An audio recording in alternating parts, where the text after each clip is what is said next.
Olá, boa noite. Estamos aqui mais uma vez com a continuidade da série Isolamento Anatômico Biomed. Nós estamos na primeira temporada e hoje será o capítulo 7, né? E hoje teremos uma palestra muito interessante com o professor Igor Wilson Yan sobre nervos periféricos e controle motor. Professor Igor, seja bem-vindo, boa noite. Professor Obrigado, Albino, boa noite. também. Boa noite, Dr. Zóia, boa noite, Dr. Albino. Então, dando início à palestra, hoje nós vamos falar dos nervos periféricos, o controle motor. Então, vamos lá. Bom, uma leve introdução do que a gente vai ver hoje. Então, vamos lá. Aquele básico que a gente já conhece, popularmente conhecido, né? O sistema nervoso, a função dele, o que ele faz? Ele controla e coordena as funções de todos os sistemas do organismo e é responsável pela interação com o meio, por via de estímulos aferentes ou eferentes. Esse conceito de aferente e eferente já foi falado anteriormente na palestra do professor Kawasoi, e mais adiante eu vou comentar novamente esse conceito. Tudo bem? Bom, então, outro elemento que todos conhecem, né, é o neurônio e suas divisões de corpo, dendritos, axônio, e as sinapses, na verdade, né, são as regiões entre esses axônios, correto? Onde vai haver troca de neurotransmissores para o desenvolver da transmissão do impulso nervoso. Tudo bem? Seguindo. Isso aqui são simplesmente tipos de célula nervosa: bipolar, bipolar, pseudo-unipolar e multipolar. Tudo bem? Bom, começando então, vamos voltar um pouco. Eu gosto dessa evolução através dos filos, né? Vamos voltar e falar da filogênese do sistema nervoso. Como que isso se deu? Como eu cheguei a comentar na aula de tecido muscular, o professor Kawasaki chegou a falar também na aula de sistema circulatório, nós vamos voltar a essa célula unicelular e como se isso se desenvolveu baseado nela, tá bom? Então, vamos lá. Os seres vivos, eles precisam de todas as funções do protoplasma, certo? Para poder se relacionarem com o meio. Quais são essas funções do protoplasma? Irritabilidade, condutibilidade e contratibilidade. O protoplasma, nosso seres vivos, possui essas três funções. O que é protoplasma? Protoplasma é simplesmente o líquido, por conceito, é o líquido essencial dos seres vivos que nos garante essas três capacidades. De modo mais simples, protoplasma é um termo antigo para citosol. Esses seres unicelulares, como o exemplo que está aqui, a ameba, ela possui essas três características e como que acontece? Caso eu a irrite ou faça algum estímulo a ela, ela vai ter a capacidade de reconhecer esse estímulo, ou seja, ela tem a capacidade da irritabilidade, ela vai ter a capacidade de levar esse estímulo para um outro local da célula, ou seja, condutibilidade, e nesse outro local vai haver uma ação. Muito provavelmente, a gente pode dar um exemplo aqui, ela vai lançar de pseudópodes, né, que literalmente são pés falsos, ela se projeta, o que vai fazer com que ela se contraia do lado oposto. Com isso, ela se move e exerce a capacidade da contratibilidade, a terceira capacidade, né, que o protoplasma nos garante. Certo? Então, como as amebas, os seres unicelulares, eles têm que fazer tudo com uma única célula, eles não foram capazes de se especializar em cada uma das ações, mas nós, seres pluricelulares, temos células especializadas para cada ação dessa. Ok? Bom, vamos evoluir um pouquinho. A gente falou da ameba, vamos falar agora do filoporífera. Como que é essa divisão dessas capacidades comparado com a ameba? Bom, o filoporífera ele já vai ter um desenvolvimento maior na questão da sensibilidade, certo? Então, ele possui uma sensibilidade externalizada, igualmente a da ameba.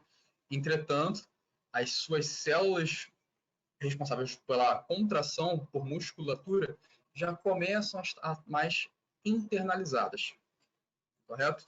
Ou seja, ele vai ter a sensibilidade da detecção do que está acontecendo no exterior, e isso vai fazer com que ele contraia ou abra os seus poros. Então, ele possui irritabilidade, condutibilidade, contratibilidade. Tudo bem? Evoluindo mais um pouquinho, a gente vai para os selenterados. Tá? O nosso exemplo aqui é uma anêmona.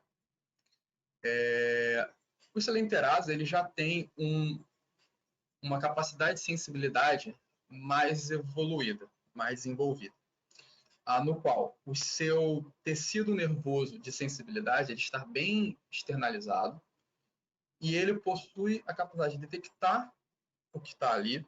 Vai ser, nesse exemplo em específico, é para a sensação de alimentação, então ele detecta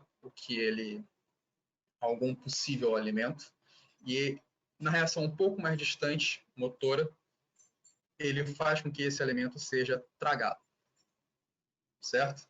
Então a gente vai vendo que com a evolução, a posição das células responsáveis por cada um desses elementos do protoplasma vai se diferenciando, certo? Quando a gente evolui e olha os plateumintos e os anelídeos, a gente já tem um sistema nervoso segmentado, né? E o que acontece?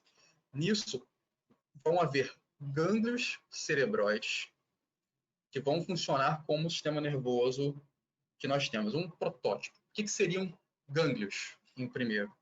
Gânglios é uma região de encontro de diversos neurônios, certo?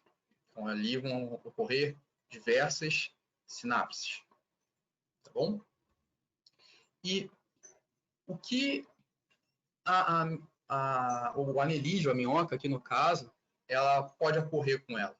Se eu novamente fizer aquele estímulo que eu mencionei anteriormente com a ameba, ela pode ter uma reação exatamente naquele ponto, ou seja, ela vai ter a reação de sensibilidade que fica numa célula mais externalizada, de condutibilidade para a célula efetora, que é uma célula motora, dentro dela e tem uma reação. Entretanto, ela já começa a ter a capacidade de ter reações em locais distantes da onde foi o estímulo. Por quê? Porque a organização desse tecido nervoso, ele começa a ter um filamento que conecta esses gânglios, transmitindo essa informação. Então, eu posso ter um estímulo no ponto inicial dela e a resposta ser um ponto mais distante, um ponto mais caudal, vamos dizer assim, por essa transmissão de informação, de impulso, através de gânglios, certo? Nisso daí, a gente tem um exemplo de reflexo intersegmentar, certo? E também, né, quando tem uma região mais distante, o reflexo intersegmentar é quando você está entre gânglios opostos e o intrasegmentar é quando está naquele único segmento, tá? Então, vou esperar mais atualizar, perfeito? Na nossa evolução, nós temos esse exemplo aqui, seria dos seres mais próximos ali à ameba, correto? Ou seja, você tem um nervo sensitivo na sua extremidade e o efetor também. Com um pouco mais de evolução, você passa a ter um nervo sensitivo mais externalizado e um nervo que vai reagir, que vai ser motor mais profundo, certo? E após isso, aqui a gente já viu o exemplo dos anelis, você passa a ter uma conexão entre dois nervos que vão ser os nervos efetores. Então aqui a gente começa com os exemplos melhores de arco reflexo simples, certo? No arco reflexo simples, você tem aqui, nesse receptor, prestem atenção, esse receptor vai receber um estímulo, esse estímulo vai ser carreado, vai haver uma sinapse aqui num axônio motor. Esse axônio motor, que a gente também chama de neurônio efetor, ele vai realizar a ação, que no caso a contração do músculo, certo? Um exemplo que a gente tem disso é aquele teste do joelho. Agora, uma coisa que eu quero alertar vocês, eu havia mencionado que eu ia voltar nesses termos de eferente e aferente. Então, o que é eferente e o que é aferente? Isso depende do seu ponto de vista, depende do seu referencial, tá? Então, vamos supor, o coração. As artérias, elas saem ou chegam no coração? Elas saem. O fluxo sanguíneo está saindo do coração pelas artérias. Então, elas são eferentes. Já as veias, elas chegam ao coração. O fluxo sanguíneo está levando sangue ao coração, então elas são aferentes. Com o sistema nervoso, funciona do mesmo jeito. Os neurônios sensitivos, eles estão chegando ou saindo? Eles estão chegando ao ponto dos efetores. Então, eles estão levando informação para o centro. Então, eles são neurônios aferentes, certo? Já os neurônios efetores, neurônios que vão realizar, que vão dar contrabilidade para aquele músculo ou glândula, eles são neurônios eferentes, certo? Tudo bem? E aqui a gente tem um exemplo de arco reflexo intersegmentar, um arco reflexo entre os segmentos. E o que está acontecendo nele? Tem uma coisa nova aqui, né? Nós temos aqui neurônios aferentes, ou seja, sensitivos, né? E nós temos um terceiro tipo de neurônio, que é o neurônio de associação. Então, o estímulo ele pode acontecer nessa região aqui, certo?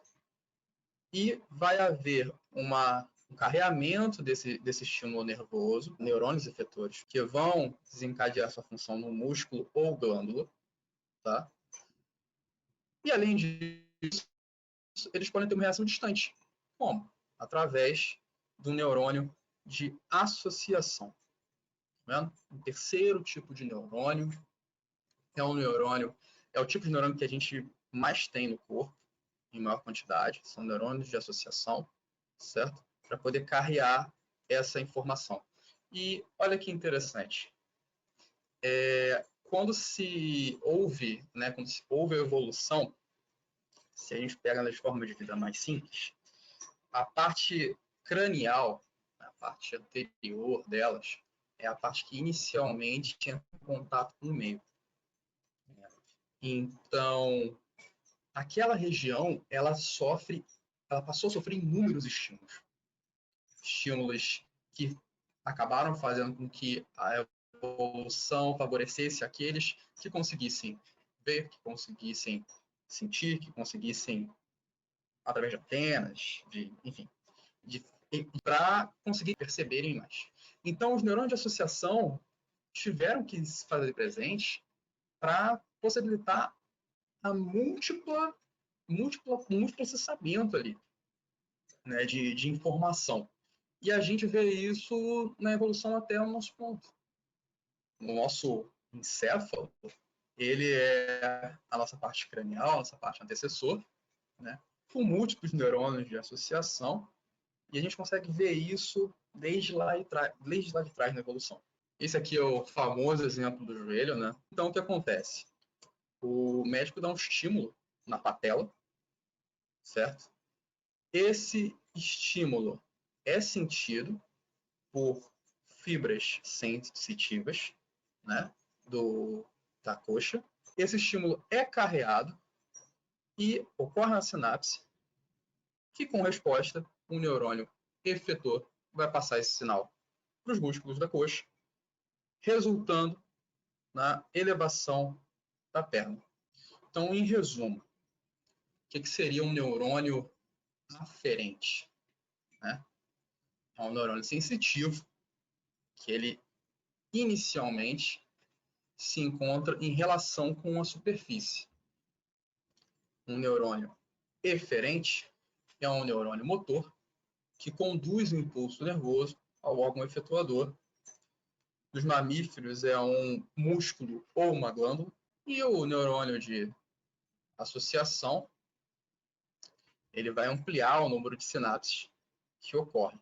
Então, olha que interessante. Se a gente for olhar a evolução, eu comentei com vocês que a parte anterior, a parte frente, né, dos seres mais simples, são as que estão mais adeptas não, mas as que acabam tendo uma probabilidade, maior chance de receber estímulos, certo? Então, as três folhetos embrionários, o folheto responsável pelo desenvolvimento do sistema nervoso é o ectoderma, que é o folheto mais externo. Então, nesse desenvolvimento embrionário, você tem o ectoderma se especializando, tá? Ele vai começar a se especializar, não. Ele vai começando a se espessar, se diferenciando, e parte desse ectoderma não o faz. E isso vai dar origem a um sulco neural que, eventualmente, vai se fundir, formando um tubo neural, certo? As pontas desse tubo neural, elas formam uma crista neural. Ok? Aqui desse lado a gente vê isso mais pausadamente, no qual o tubo neural ele vai ser responsável pela formação do sistema nervoso central. E essa crista neural ela é responsável pela formação do sistema nervoso periférico. Então, isso aqui vocês vão ver mais no próximo semestre, tá? Só para ilustração do como o tubo neural se desenvolve de forma não regular, não igualitária em toda a sua extensão. Então vamos lá, vamos às divisões desse sistema nervoso, tá? Com relação a critérios anatômicos, porque eles podem ser divididos, o sistema nervoso pode ser dividido em múltiplos critérios. O sistema com critério anatômico chama-se nervoso central e o periférico, certo? O sistema nervoso central é composto de encéfalo e medula espinhal. O encéfalo se dividindo em cérebro, cerebelo e tronco encefálico. O tronco encefálico, por sua vez, mesencéfalo, ponte e vômito. E o sistema nervoso periférico em nervos, sendo espinhais ou cranianos, gânglios, que a gente já comentou, e terminações nervosas, certo? O cérebro, ele está dividido em alguns lobos e, de forma mais básica, o que vocês estão vendo agora, o lobo frontal, ele tem uma responsabilidade de atividade motora, o lobo occipital, uma responsabilidade de visão, o temporal, a audição, e o lobo parietal, com relação aos sentidos e à interpretação. O cerebelo, ele vai ter a modulação dos atos motores, o equilíbrio, né, e o tônus muscular, enquanto o tronco encefálico, de forma mais bruta, ele é responsável pelas funções vegetativas do corpo, né? A expressão, pressão sanguínea, etc. Agora, com relação a critérios funcionais, tá? Nós temos o sistema nervoso somático, o sistema nervoso visceral. O sistema nervoso somático, nós temos uma via aferente e eferente. O que seria o sistema nervoso somático? Aquele que está sob o nosso controle, né? E o sistema nervoso visceral, nós temos também uma via aferente e eferente, sendo essa eferente, ou seja, a deferente é de emissão, né, de sinais, tendo duas divisões, simpático e parasimpático. Tá? Com relação à medula espinhal. A medula espinhal vai ser esse afinamento da massa encefálica, certo? E ela vai lançar 31 nervos espinhais que vão ser distribuídos ao longo da coluna vertebral. Como que estão organizados essas células nervosas, certo? E a bainha de mielina, ela dá uma cor específica, né, numa região dessa célula, desse tecido nervoso. A bainha de mielina, ela dá uma cor esbranquiçada. Então, na medula, a gente vê o centro dela ter uma substância cinzenta e o exterior ter uma massa branca. O que isso está representando? Que aqui, no centro, é onde vão haver os corpos de neurônio, logo, os seus receptores, né? E a massa branca já são os axônios com a bainha de mielina. Então, por ser uma região que vai receber e levar a informação, né, distribuir informação para outros locais do corpo, faz sentido, né, que os seus axônios estejam externalizados. Agora, no encéfalo, isso se inverte. Por quê? Porque a região central, que é a qual vai ter mais íntimo contato com essa medula, ela precisa estar com esses neurônios mais relacionado, mais íntimo a ela, certo? E os corpos podem ficar mais externalizados. Tudo bem? Bom, essa é uma distribuição da medula na coluna vertebral. A gente pode ver que ela não vai até o final, certo?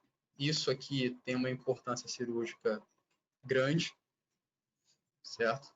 A região mais embaixo, ela não corre o risco, né, de ter um nervo avariado. E tudo isso aqui é tecido nervoso, certo? E o porquê isso acontece? O porquê essa medula não vai até o final? Acontece que o tecido nervoso e o tecido ósseo, eles crescem em ritmos diferentes. Mas como inicialmente as suas ramificações, né, esses nervos espinhais já haviam sido distribuídos, quando ocorre essa distribuição diferente, eles só são puxados, alongados. Então, o que acontece nessas regiões com a medula? A medula vai sofrer uma intumescência, ela vai se engrossar, aumentar o seu calibre, para poder conseguir lançar desses nervos, né, que vão se relacionar, vão se anatomizar, ou seja, vão se unir, né, possibilitando essa cadeia complexa de transmissão de informação, certo? Isso aqui são capítulos à frente. Só queria ilustrar para vocês e dizer que vocês vão ter que saber a função de cada nervinho desse aí, como eles são feitos. E agora, as meninges, né? Obviamente que o conteúdo encefálico ele é de extrema importância, o conteúdo medular também, e para isso a gente tem, né, mais uma proteção, são as meninges. As meninges elas são lâminas de tecido conjuntivo, que eles vão envolver o encéfalo e a medula. Nós temos 3 meninges. que seria a dura mater, mais externa e mais resistente também. A aracnoide, que está entre as duas, né? E a pia mater. A pia mater é mais íntima. E nessas íntimas ao micelo. Tudo bem, gente? A medula também. E nessa meninge, a gente tem o líquor. Tá? O processo de formação do líquor é um pouco mais complexo. É uma conversa para outro momento. Tá? Mas, em base, o líquor ele é um líquido cerebroespinhal. Ele é pobre em proteína, que ele está ocupando espaço subaracnoide. E qual a função dele? Ele age como um amortecedor de choque. Elas são localizadas, né? Opa, foi. Em extremidades sensitivas ou motoras. Exemplo de sensitivas. E nós temos motores, terminações nervosas motoras, que é a placa motora que eu havia mencionado anteriormente, naquela outra palestra, né? E o que seria essa placa motora? Vamos voltar nesse conceito.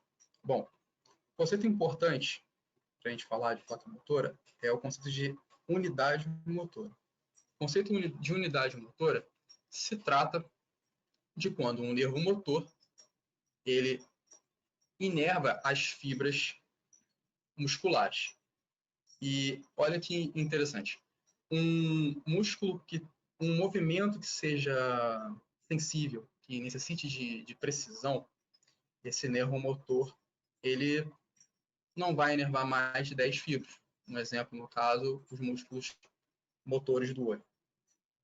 Agora, um músculo que possa gerar um movimento, né, uma ação mais bruta, ele pode chegar até a inervar 2.000 fibras, certo? Essa relação nervosa com a musculatura, ela não acontece diretamente. Acontece que esses nervos vão adentrar o tecido muscular e vão chegar ao sarcolema. Esse sarcolema é uma membrana que envolve a fibra muscular, certo? E próximo dele vai haver uma depressão nesse sarcolema e ali vai ocorrer, né, ali vai existir uma fenda sináptica que permite a troca de informação, certo? E o professor Paulo chegou a falar nome de neurotransmissor, né, acetilcolina, isso aí é uma coisa que vocês vemos para frente, mas entendam essa questão, tá bom? Essa questão da fenda sináptica. Não acontece o movimento, a ação não acontece diretamente. É toda uma transmissão de neurotransmissores. Bom, isso aqui, esses são os 12 pares de nervo craniano, certo? Nervos cranianos são nervos de extrema importância que nós possuímos. A gente vai comentar um pouquinho deles de forma simples. Para entender esse esquema, ele vai dar um zoom, vocês vão conseguir ver melhor. As setinhas que estão azuis significam que são funções sensitivas. Setinhas não, né? Linhas. E as linhas vermelhas significam funções motoras. Então, vamos dar um zoom nessa região aqui. Perfeito? Então, a gente vê o primeiro par de nervo craniano é chamado de nervo, ou melhor, o primeiro par de nervo craniano é chamado de nervo olfativo, né? Qual seria a função dele? Uma função sensitiva de olfato. O segundo é o nervo óptico, que é uma função sensitiva de visibilidade, né? Você vai ter estímulos luminosos. O terceiro, que está aqui, é o olocomotor, né? O motor ocular, que tem uma função motora dos músculos em volta do olho. Junto dele, a gente tem o quarto par e o sexto par. Troclear sendo o quarto, abducente sendo o sexto. Bom? E cadê o quinto? Por que pulou o quinto? Porque o quinto tem uma função diferenciada, ela é responsável pela inervação sensível da face e tem uma função motora também na língua, o que significa que ele é um nervo misto. Ele é um nervo que suas fibras possuem tanto uma função aferente quanto uma função eferente. Vamos olhar a parte de baixo da... O sexto aqui tem um 7, dá para ver o 7. Que é um nervo facial. É um nervo que é responsável pela motricidade da face, ou seja, pelos movimentos da face, os músculos da face e da mímica. E, além disso, ele também possui uma leve função sensitiva, certo? Então, ele também é um músculo misto. Um nervo misto. O nervo cócleo-vestibular, o nome já indica, né? Ele tem a ver com o equilíbrio e com a audição, é o oitavo par de nervo craniano.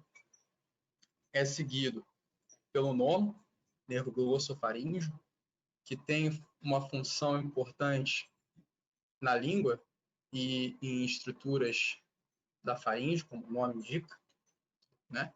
O décimo é um nervo que é responsável pela inervação de vísceras de forma bruta, e é seguido pelo nervo espinhal acessório, responsável, em grande maioria, pelos músculos do pescoço, e o nervo hipoglosso. O nervo hipoglosso, 12º par de nervo craniano, ele é responsável pela motricidade da língua, né? Então, os outros nervos que têm função com a língua são funções sensitivas. Tudo bem? Vamos avançar aqui um pouco. Bom, isso daqui já é um pouco assustador, talvez, para vocês, mas vocês não precisam decorar, certo? Eu havia mencionado antes uma função de uma divisão funcional do sistema nervoso, chegando num ponto de ter uma divisão chamada de simpático e parasimpático. O que seria esse simpático e parasimpático? Bom, simpático e parasimpático são funções que vão ocorrer carregando uma ação que a gente não controla, certo? O simpático, ele causa uma ação efetivamente, esse estímulo simpático, e o parasimpático, uma maioria, ele para esse estímulo simpático. Faz sentido, né? A gente costuma resumir isso aqui como ações de luta ou fuga, certo? Luta ou fuga para o simpático e para o parasimpático digestão e relaxamento. Então, vamos imaginar uma situação de luta ou fuga, ou como que, por exemplo, o que acontece com o seu coração. Você tem um estímulo de luta ou fuga, um estímulo simpático. O que acontece com o seu coração? Ele acelera o ritmo cardíaco, né? Você precisa desse aceleramento para o sangue levar troca de gases, para poder agir melhor com relação à função muscular. Com a função parasimpática, você tem uma diminuição dessa função cardíaca. Agora, por exemplo, a gente tem que tomar cuidado, porque o coração, então, ele contrai com maior velocidade na função simpática, e na função parasimpática, ele tem uma diminuição nesse ritmo, né? Mas os brônquios, por exemplo. Os brônquios, numa função simpática, eles dilatam, eles não contraem, porque você precisa da maior quantidade de superfície de contato para poder ter um acúmulo maior de oxigênio e, enfim, levar nisso também, né? Uma função parasimpática, ele causa constricção. A bexiga. A bexiga é um órgão que você, como função simpática, vai ter pouca ação ou nenhuma ação. Você não quer urinar num momento de luta ou fuga, correto? Já no momento parasimpático, momento de relaxamento, digestão, você contrai a bexiga, urina, elimina o seu filtrado. Tudo bem? Então, basicamente, essa função simpática e parasimpática é só vocês associarem com essa questão de luta ou fuga e digestão e relaxamento, certo? A gente tem a função de síndrome pineal, suprarrenal, tubo digestivo, né? Vamos lá, se você está com uma ação parasimpática de relaxamento e digestão, o tubo digestivo ele tem maior número de contrações, ele tem um peristaltismo acentuado. Já o simpático, você tem uma diminuição desse peristaltismo e um fechamento dos esfíncteres, que são regiões nesse tubo que dividem uma zona da outra, uma área da outra, para impedir que seja continuado esse levar, né, de alimento através do tubo, que assim você vai digerir, absorver, etc, etc, etc. Então eu agradeço.